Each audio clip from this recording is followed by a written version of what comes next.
Labdien, mani sauc vārdies Kristiāna Plūma, un es mācos Lauksjāņas ģimnāzijā 8. klasē. Un es jums šodien pastāstīšu par kādu piedzīvojumu mežā.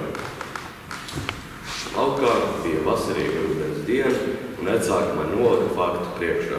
Man jābrauc uz mežu. Lai kā es spiedinātos pretī, man bija jābrauc.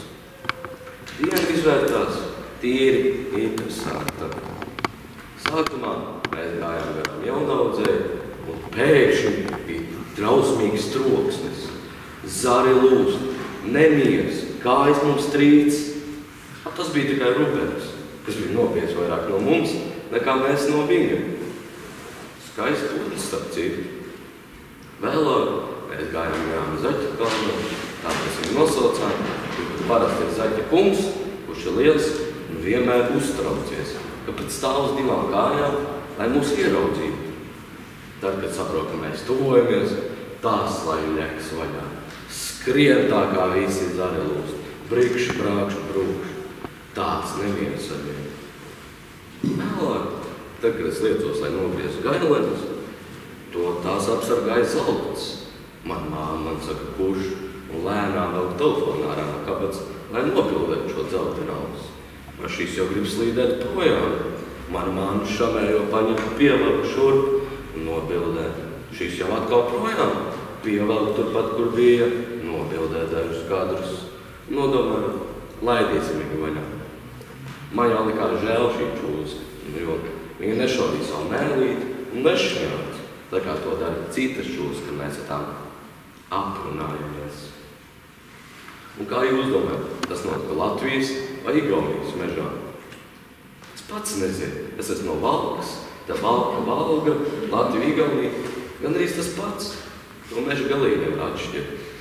Tādēļ es jums nostāstīšu, kā ar Igaunu tautas pasaka. Kādu dienu bija mežsargs mežā ar saviem 2 suņiem, Musti un Kāniņš. Vīrs pieslējies pie koka, jo bija noguris un dzirdējis ir savus galvas, čukstus un šņākoņu, paskaries augšu, un tur čūska lūdzās. Lūdzu, nolaid mani lejā. Vīrs atbildēja, es nelaidīšu, man nonāvēs. Čūska atbildēja, ja tu man nolaidīsi lejā, es pārvērtīšos par cilvēku, jo mani nopūra ļauns burvis. Un ja tu man nolaidīsi lejā, es tev iemācīšu visas dabas lietas.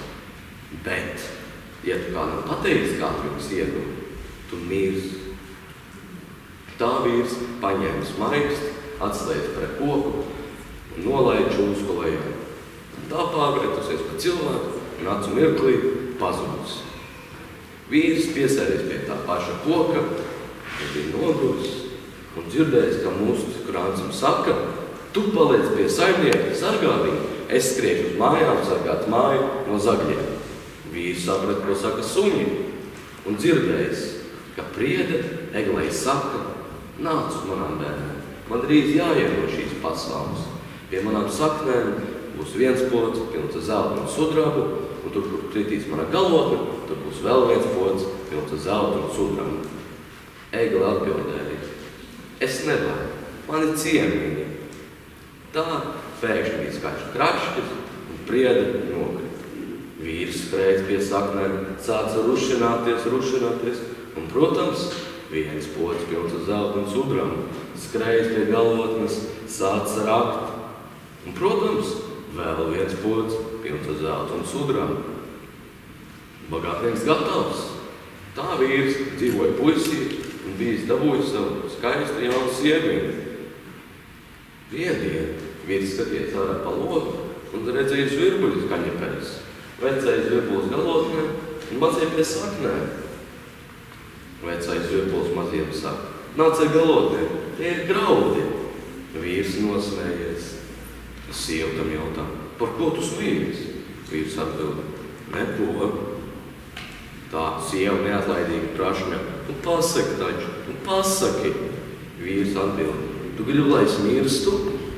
Sieva loģiski tam neticēja. Tā vīrs nogūlies gar zemi, uzlic sev visu plediņu, sakrustojas rokas un gatavs stāstīt, ka dzird gailu, kikerigū, un tas sasits spārnus. Vīrs sapratis, es tiek galā ar 30 vistām, un tu netiec galā ar vienu sievu, sadotēja. Tā vīrs cēlies kājās, paņēmis krānas kruķi un sadeva sievai pa kamiešiem. Tā sieva dzīvojas mierīgi aitiņa un nekad neko prasījusi. Tā abi dzīvoja laimīgi, mierīgi, ja vēl nav bijuši.